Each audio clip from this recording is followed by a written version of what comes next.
Welcome to Canada's podcast. Hello and welcome to Calgary's podcast on Canada's Podcast Network. I'm your host, Mario Toneguzzi, and joining me today is Tyler Crowdis, who is owner of Bramble Cider in Calgary. Thanks for joining us today, Tyler. Thanks for having me.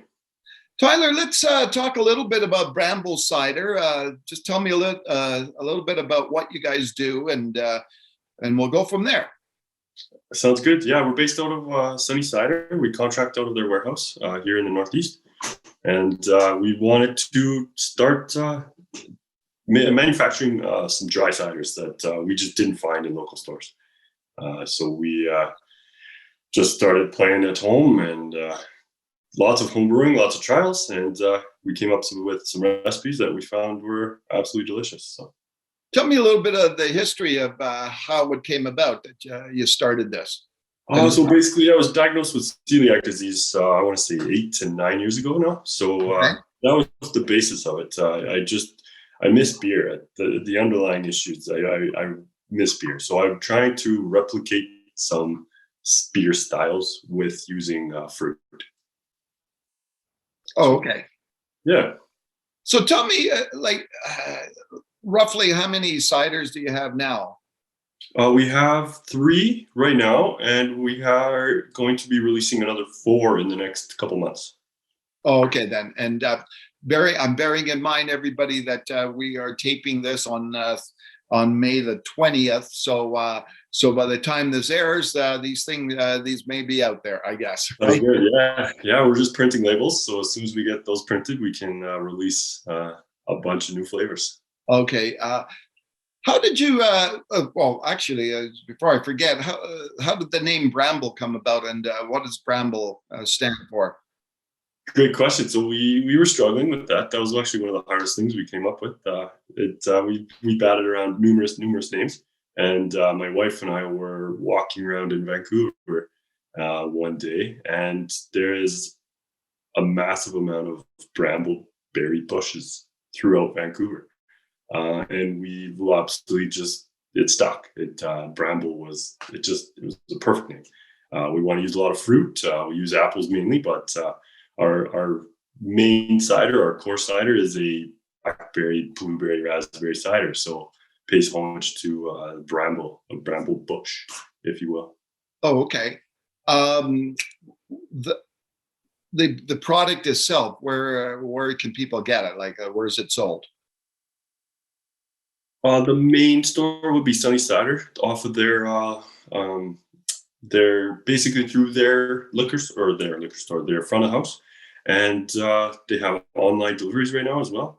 And then we're mainly in the boutique liquor stores like Oak and Vine and Five Vines, all those mom and pop boutique shops.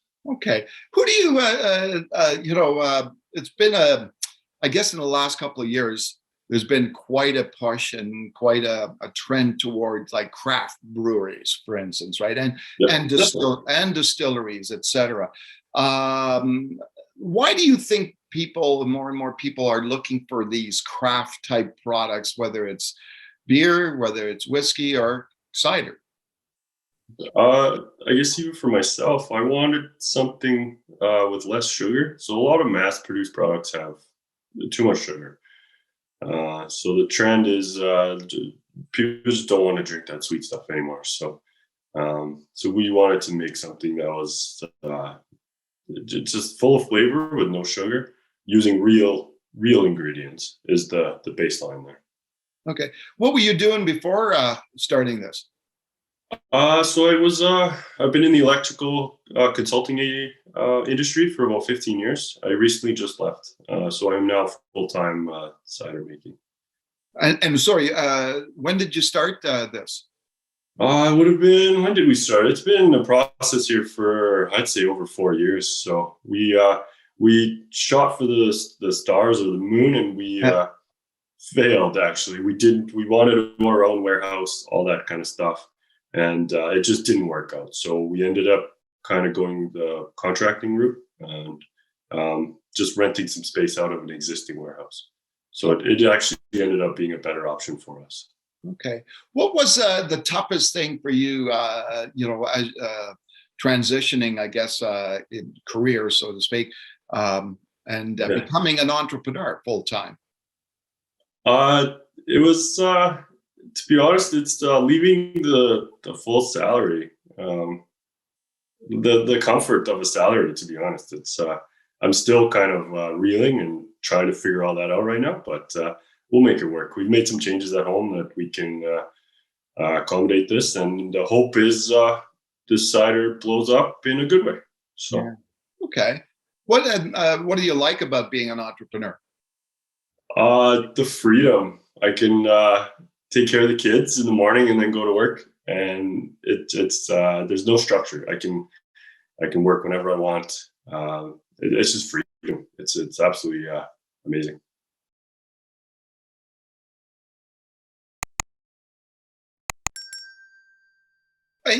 Along your journey becoming an entrepreneur, uh, do you recall any words of wisdom by anybody that stuck with you about you know um, what you need to do and what you need to be as an entrepreneur? Oh, it's a great question. Nothing sticks out, to be honest, but um, I think the biggest thing for me is I realized very soon that I couldn't do it by myself, Yeah, and I needed help. Um, so I've essentially kind of made some.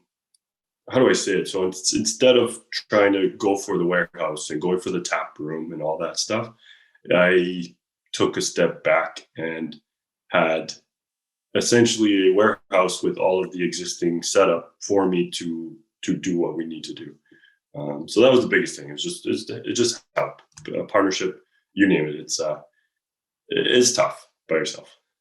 yeah, yeah. It certainly is, right. And I think a lot of people don't realize that you can't do it all, right? No, no. By the time you make the product and then try to sell it, and there's too many layers, too much going on. So having other people kind of helping out is absolutely massive. So. Yeah. What do you anybody inspire you like as entrepreneurs? Oh, great! No, we've kind of through our travels, we've loved kind of certain areas. Like New York actually was one of the biggest. There's a ton of craft going on over there. Just the what do you want to call it, right? The beer scene alone, Yeah, or there's a lot of great cideries out there as well. So there was one in particular that we really, really fell in love with when we were out there about 4 years ago as well. So that kind of started us off on this yeah. trajectory as well. So. Oh, that's cool. Yeah. And then what do you see into the future? Like what do you hope to do with this company and the brand? This summer, I think I want to release a new cider at minimum every 2 weeks, just to keep the buzz going. And people want new things all the time. Even myself, Yeah. you get bored. You want something new, right? So that's the goal for this summer. And then past that is trying to expand and get into other markets and possibly a walkable. How do I say it? A new location that we can kind of own a tap room. Is the goal. Yeah. So we'll see what happens in the next 5 years. Yeah. When you're talking about other market, you're talking outside of Calgary and beyond. Yeah, yeah. If we can expand here in the next year inside Alberta, then we can start to looking in Saskatchewan and beyond. So Yeah. What do and I know this personally because my daughter is a big fan of cider. What is it, do you think, about cider that is attracting more people and to drink? you cut out there. Oh, Basically, what do no. you? Sorry, go ahead, Tyler.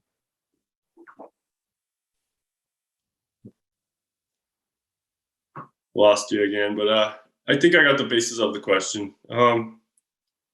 Basically, I think especially the craft stuff, we're doing things differently. We were adding more fruit, the real fruit, and we ended up repurposing some grape skins from a urban winery here in town. Oh, And we added those to add some more tannins to our ciders. So I think just the variety and the styles, we can manipulate the apples in a certain way, and I think that's the most attractive thing.